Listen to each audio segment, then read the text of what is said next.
So, as we are in Finland, it's worth noting that security supply is actually one of the things most emphasized in the defense policy.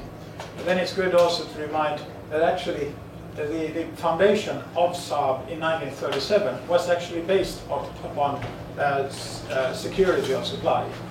And actually Finland could also benefit from that because during the Winter War, when Finnish government purchased fighters, both Brewster and Fiat fighters from whatever they could get a hold on, they were actually assembled in Saab's factories in Trollhättan before flown over to Finland.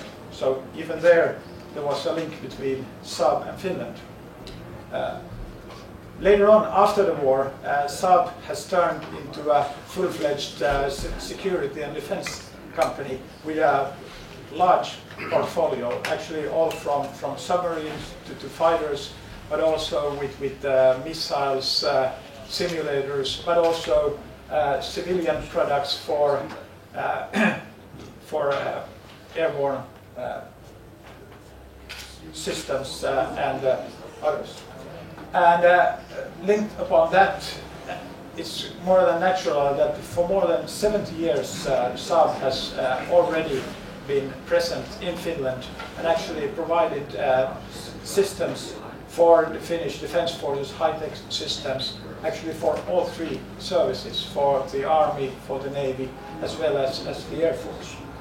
But going actually to Saab in Finland today, during the last 5 years, we've grown steadily in Finland.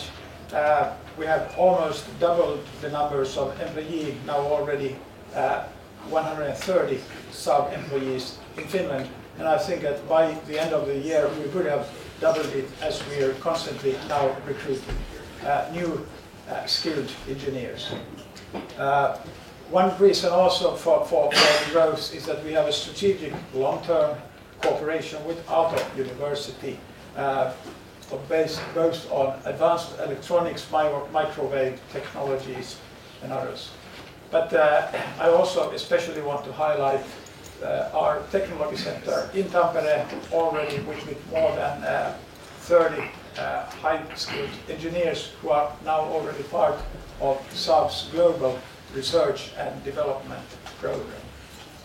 But also I can't miss that we also recently have been rather successful also in other tenders in Finland, especially the Squadron 2020 program, which is now in the design and building phase, which will ensure that Saab will be present in Finland or at least to 2060.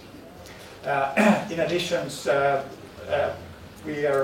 last week the Finnish Navy had the first firings with the new Saab torpedoes, and also actually all Finnish conscripts are now using Saab simulators in their daily training.